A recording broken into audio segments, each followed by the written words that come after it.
नमस्ते फ्रेंड्स, डीसीएलएस में आपका स्वागत है। आज हम लोग ऑप्शंस बाइंग के बारे में चर्चा करेंगे कि ऑप्शंस होता क्या है। कोई भी कंपनी का हम शेयर खरीदते हैं, अपना पूरा पैसा लगा के उसको बेचते हैं, वो डिलीवरी कहलाता है। इंट्राडे में हमें बाय और सेल करने का मौका मिलता है, लेकिन उसमें एक शर्त होती है कि आज ही खरीद के आज बेचना है, जिसमें कंपनी हमको लीवरेज देती है कि अगर 10,000 रुपया है तो 50,000 रुपये तक का सौदा खरीदने का मौका देती है, जिससे उसी दिन हमको बाहर निकलना होता है। जो भी बेनिफिट हुआ तो फ़ायदा आप बुक कर सकते हैं या लॉस बुक कर सकते हैं, आपको निकलना होता है। लेकिन ऑप्शंस होता क्या है? मान लीजिए कोई कंपनी है, XYZ कोई भी कंपनी है, मान लीजिए कोई भी कंपनी, ITC को ही ले लेते हैं, ITC को ही ले लेते हैं। मान लीजिए इसका शेयर प्राइस 400 रुपीज़ है, ठीक है। अगर हम इसका एक शेयर खरीदने के लिए जाते तो हमको 400 रुपया देना होता है, और हमें ऐसा लगता है कंपनी का फंडामेंटल अच्छा है, उसका टेक्निकल अच्छा है, हमें लगता है कि कंपनी अब यहाँ से और ज़्यादा ऊपर जाएगी, तो ऊपर जाएगी तो हमें पूरा पैसा दे के इसको खरीदना पड़ता है। तो ऑप्शंस को ऐसे समझते हैं कि मान लीजिए कि जिस तरह ये कंपनी का 400 का प्राइस जो है ना ऊपर जाएगा, 450 पे जाएगा, ये हमें अनुमान हम लगा रहे हैं। मान लीजिए कहीं पे भी कोई रोड बनने जा रहा है या हाईवे का निर्माण होने जा रहा है, वहाँ पे ज़्यादा यानी कि अब उस रोड यानी कि उस ज़मीन का कीमत बढ़ जाएगा। मान लीजिए कि यहाँ से एक हाईवे गुजरने वाली है, ठीक है, ये हाईवे यहाँ से गुजरने वाली है, लेकिन अभी ये कागज़ में ही है, अनुमान सरकार ने कहा कि यहाँ से हाईवे गुजरेगी। तो अगर इस ज़मीन का कीमत जो है, अगर 1,00,000 रुपया जो है, एक टुकड़े का कीमत था, एक कट्ठे का कीमत 1,00,000 रुपया था, तो अगर ये सिर्फ खबर आ जाती है, अभी बना नहीं है ये, ठीक है, ये अभी बना नहीं है, फिर भी ये खबर आ गया कि इधर से ही हाईवे गुजरेगा, तो क्या होता है कि सिर्फ खबर आई है, कोई अनाउंसमेंट नहीं हुआ है कि 100% बनेगा ही बनेगा। तो यहाँ पे जो ये ज़मीन का जो टुकड़ा था, ये पूरा प्लॉट का कीमत जो है, यहाँ पे अगर पहले 1,00,000 रुपया था तो डायरेक्ट जो है ना कि इसका कीमत 5,00,000 रुपया हो चुका होगा, हमें पता चला। तो क्यों ना हम यहाँ पे ज़मीन खरीद लें, लेकिन हमारे पास तो अभी 5,00,000 रुपया है नहीं, ठीक है। अब मान लीजिए किसान का ज़मीन था, वो 1,00,000 में बेचने के लिए पहले तैयार था, ठीक है, लेकिन अगर उसको यानी कि अगर 5,00,000 रुपया उसका मिल रहा है तो वो चाहेगा कि इसको सेल कर लें, ठीक है। रोड कब बनेगा नहीं बनेगा ये अब ठंडे बस्ते में है, लेकिन हम आशा करते हैं, ऑप्शंस में आशा करते हैं कि हाँ हो सकता है कि यहाँ पे बन जाए। उस परिस्थिति में हम लोग क्या करेंगे? उस परिस्थिति में हम लोग क्या करेंगे कि ये 5,00,000 रुपये तो मेरे पास है नहीं कि 5,00,000 रुपये दे के हम ज़मीन खरीद ले। तो एक कॉन्ट्रैक्ट साइन होता है कि एग्रीमेंट एक बनता है कि ये इस ज़मीन का कीमत जो है, हम जो है अभी तो 5,00,000 नहीं दे सकते हैं, अभी एक प्रीमियम दे देते हैं। मान लीजिए कि हम जो है 50,000 जो है 50,000 रुपया अभी हम दे देते हैं, और हम जो है ना कि 2 महीने या 3 महीने के बाद जो है ना कि हम इसको खरीदेंगे, और हमको ये लगता है कि हम 50,000 रुपये में इसका ऑप्शन से एक प्रीमियम खरीद लिए, तो ये 5,00,000 का एग्रीमेंट हो गया कि आप हमको जो है ना कि 3 महीने के अंदर, अगर 3 महीने का मान लीजिए कॉन्ट्रैक्ट है, 3 महीने के अंदर अगर हम ये 5,00,000 रुपये दे के आपका ये ज़मीन नहीं खरीदते हैं तो ये पैसा मेरा जो है समाप्त हो जाएगा। तो इसको भी लगा क्या कि ठीक है भाई, क्या दिक्कत है कि हाँ भाई तुम इसको बुक कर लो, 5,00,000 रुपये में हमको ठीक मिल रहा है, 1,00,000 का सामान था, हमको 5,00,000 मिल रहा है, कोई दिक्कत नहीं है। अगर तुम नहीं खरीदते हो तो ये 50,000 तुम्हारा जो है समाप्त हो जाएगा। और अब जो है ये हम इसको खरीद लिए तो हमें एक अवसर प्रदान हुआ कि अगर ये मान लीजिए कि यहाँ पे पहले एक ज़मीन था, सिर्फ टुकड़ा था, अब हमको थोड़ा सा लगने लगा कि यहाँ पे जो है ना कि थोड़ा मिट्टी कुड़ाई होने लगा कि हाँ हो सकता है खबर आ गई है, अभी रोड बना नहीं है, अब ये यहाँ पे रोड बनेगा, हो सकता है समय लगे। तो जैसे हो गया तो अब जो है ना इसका दाम जो है 5,00,000 से बढ़ के 10,00,000 रुपया हो गया। तो ये 50,000 रुपये का हमको तो यानी 5,00,000 में ही मिलेगा, तो हमको अभी अगर पूरा 5,00,000 देते तो हमको 5,00,000 का शुद्ध मुनाफा यानी कि हमको हो जाएगा, लेकिन हमारे पास उतना पैसा नहीं था। तो हम क्या करते हैं कि जो मेरा कॉन्ट्रैक्ट है इसको हम किसी और व्यक्ति को बी व्यक्ति को सेल कर सकते हैं, बेच सकते हैं। क्योंकि ये जो टोकन है, मान लीजिए ऑप्शंस का जो एग्रीमेंट पेपर है, जो भी व्यक्ति इसके पास लेके जाएगा उसको इतना ही 5 लाख रुपए में ही उसको पेमेंट यानी कि उसको मिल जाएगा। ठीक है, उसको जो है ना कि ये मिल जाएगा। तो जितना यानी कि इसको देना है, तो अगर हम डायरेक्ट यही खरीद लेते तो हम या 50,000 रुपये लगाए तो क्या 50,000 में इसको बेचेंगे। आज ये 10 लाख का इसका कीमत हो गया तो ऑटोमेटिक हमको जो है यहाँ पे 10 लाख 5 लाख का बेनिफिट है, तो हम चाहेंगे कि इसको महंगे में बेचें। तो हम 10 लाख मेरे पास नहीं है, हम चाहते दूसरे को ही दे दे, तो भाई ये 10 लाख का सामान हम 8 लाख में ही बोल दिए कि हाँ तुम ले जाओ हमसे, तो 8 लाख में ले जाएंगे तो टोटल हमको 3 लाख का ऑटोमेटिक 50,000 लगा के हमको 3 लाख का बेनिफिट हो गया।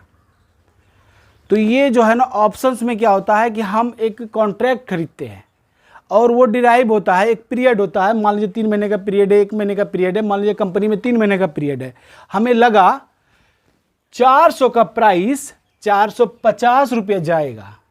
ठीक है, सबका एक प्रीमियम होता है, ठीक है, सबका एक लॉट साइज होता है। अब ये जो अगर ऑप्शंस हम लोग खरीदते हैं तो एक लॉट साइज होता है, हर कंपनी का अलग अलग लॉट साइज होता है। किसी का एक साथ में मान लीजिए कि हम जो है 500 शेयर खरीदना पड़ सकता है या 200 शेयर खरीदना पड़ सकता है एक साथ में, लेकिन टोटल तो पैसा हमको नहीं है। तो ये समझ लीजिए कि यही है 5 लाख और 10 लाख रुपया, तो हम 500 शेयर तो एक साथ नहीं कर सकते, तो इसीलिए उसका एक हम प्रीमियम अदा करते हैं। जो भी इसका 5% 10% जो भी हो उसका एक प्रीमियम होता है, अलग अलग डेट का अलग अलग प्रीमियम होता है, तो उसको हम खरीदते हैं। और जैसे ही ये 400 से बढ़ के 420 अभी 50 तक पहुंचेगा, हमें अनुमान है 3 महीने में पहुंचेगा। हम अगर 420 रुपये पे भी ये पहुंचता है, अगर हम और तेज़ी में पहुंच जाता है, तुरंत ही काम होने लगा, रोड बनने का तैयारी होने लगा, रोड बनने का यानी कि आधा काम स्टार्ट हो गया, तो ऑटोमेटिक ये प्रीमियम जो है, इसका जो आरटीसी का प्रीमियम जो है वो 500 रुपये का था, ये 2000 में तब्दील हो गया। तो हमको लगता है कि हम तो लगाए हैं मात्र थोड़ा सा ही पैसा इसमें। मान लीजिए कि 10,000 रुपये का कॉन्ट्रैक्ट होगा, 20,000 का कॉन्ट्रैक्ट हो, वो 1 लाख में तब्दील हो गया है, तो हम या 20,000 का 40,000 ही हो गया।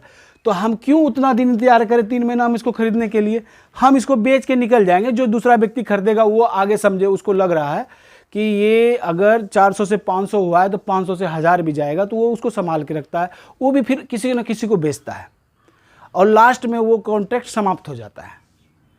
ठीक है, तो यहाँ पे जो है कि ये हमें अवसर प्रदान कर रहा है कि कम पैसा लगा के भी हम ज़्यादा मुनाफा कमा सकते हैं।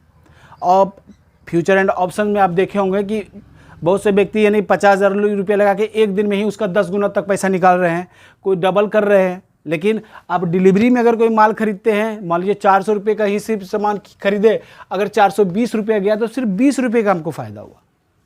लेकिन ऑप्शंस में अगर हम जो इसका प्रीमियम है उसको लगा के 420 पे जाता है, तो इसका ये प्रीमियम जो है 500 पीस का जो है ना कि 2,000 से 3,000 रुपये तक बढ़ चुका होगा, जिसमें हमको जो है ना कि अगर 10,000 रुपये लगाएं तो 30,000 20,000 भी हो चुका होगा।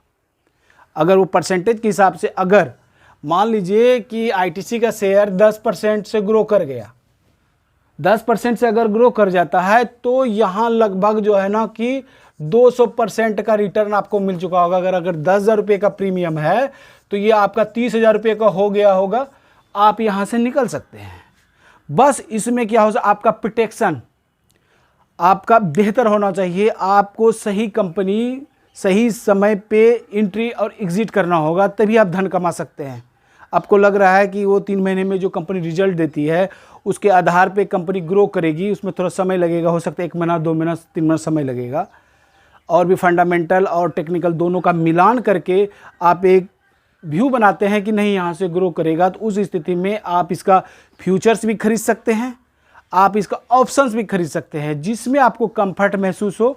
अगर तेज़ी से ग्रो करेगा तो ऑप्शंस आपके लिए बेस्ट होगा, कम पैसे में अब ज़्यादा यानी कि पैसा आपको बन सकता है।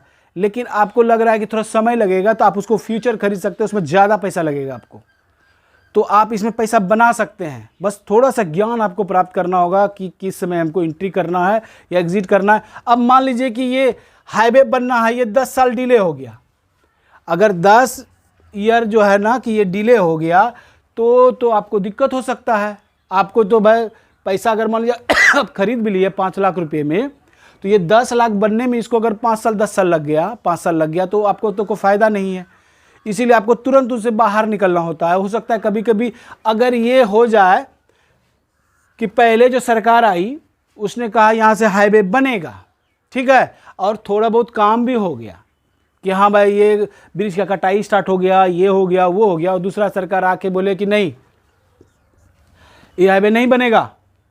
वो अगर हाईवे नहीं बनेगा तो इसका कीमत जो ये 5 लाख अभी गया था ना, तो वो गिर के ऑटोमेटिक 1 लाख पे आ जाएगा। तो क्या होगा, तो आपका जो ये 500 रुपये का जो प्रीमियम था ये गिर के भी 100 रुपये पे आ जाएगा, ठीक है। तो आपको 80% का जो है नुकसान हो सकता है आपके पैसे पे। इसमें दोनों पक्ष है। अगर आप सही समय पे सही डिसीजन नहीं लेते हैं बाहर निकलने का, इसीलिए जो है ना, अगर नुकसान स्टार्ट हो रहा है और आपका प्रेडिक्शन गलत जा रहा है और खबर आ गया कि नहीं अभी असमंजस में है, तो आपको उससे बाहर निकलना होगा, जिसके कारण आप कम नुकसान लेके बाहर निकलिएगा। इसीलिए ऑप्शंस में कम नुकसान लेके निकलना फ़ायदेमंद होता है, तभी आप पैसा बना पाइएगा। कोई अगर ऑप्शन सेलिंग करना चाहता है तो ऐसे समझिए कि ये जो मालिक था प्लॉट का, ये जो मालिक था, उसको हम ये प्रीमियम ना दे के पूरा पैसा दे के हम उसको सेल कर ले लेते हैं उससे, ठीक है। और यही प्रीमियम हम खाते हैं, 50,000 रुपये का जो है प्रीमियम है। अगर ये 400 रुपये पे ही अगर आईटीसी का शेयर प्राइस खड़ा रह गया तो जो है कि ये प्रीमियम इसका गलेगा। अगर आईटीसी का शेयर प्राइस जो है 400 रुपये पे ही खड़ा रह जाता है, वो बढ़ोतरी नहीं होती है, हमारा अनुमान गलत जाता है, हमारा प्रेडिक्शन गलत जाता है, और जो समय का जो हम ऑप्शंस खरीदे हैं उस समय तक में इसका प्राइस नहीं बढ़ता है और एक ही प्राइस पे रह जाता है। तो अगर ऑप्शंस हम खरीदे हैं तो ऐसा नहीं कि उसका प्रीमियम 500 रुपया ही रहेगा, उसका प्रीमियम गिरते गिरते 200 रुपया होगा, 200 रुपये से 100 रुपया होगा, और जो जिस डेट का हम स्ट्राइक प्राइस खरीदे हैं कि भाई फरवरी लास्ट तक का कर दे हैं, वो फरवरी आते आते वो जो है ना 50 रुपये पे पहुंच चुका होगा। जो हम 50,000 रुपये उसमें लगाए थे वो जो है 25,000 रुपया, 25,000 से फिर कम होते होते और कम हो जाएगा। तो जब हमको कम नुकसान लेना है, अगर मान लीजिए हम ये 50,000 रुपये लगा के हम प्रीमियम कर दे हैं, अगर वो कम हो रहा है तो हम कितना उसमें लॉस ले सकते हैं, ये हमको पहले डिसाइड करना होगा, ताकि तनाव मुक्त हमको नहीं रहना होगा। हम दूसरे फिर उसमें एंट्री मार लेंगे, जो भी चीज़ उसमें करना होगा, ठीक है। उसमें 2 तरीका होता है, या तो अगर नीचे आ रहा है तो आप पुट खरीद सकते हैं, ऊपर जा रहा है तो कॉल खरीद सकते हैं। आपको कॉल खरीदना है या पुट खरीदना है, ये आप पे डिसाइड है कि कंपनी कहाँ जा रही है। ऊपर जा रही है तो लॉन्ग करना है, ठीक है, और अगर नीचे आ रही है तो शॉर्ट करना है। तो ये आप पे डिपेंड करता है कि आप किस स्ट्राइक प्राइस को पसंद करते हैं और आप जो है ना कब तक उसमें बने रहते हैं। अगर ये प्रेडिक्शन गलत हो जाता है कि हाईवे नहीं बनेगा, तो ये गारंटेड है कि वो नीचे आएगा ही आएगा, ठीक है। तो इसीलिए सही समय पे एंट्री और एग्ज़िट आपको करना आना चाहिए। इसके लिए थोड़ा सा आपको एजुकेशन लेना होगा, एजुकेशन के बाद ही इसमें आएँ, थोड़ा सा जानकारी 5-6 महीना उसको सीखें समझें, उसके बाद इसमें आएँ, तो आपको धन बनाने से कोई नहीं रोक सकता है। इसी के साथ ही आज की ये चर्चा यहीं समाप्त होती है। धन्यवाद।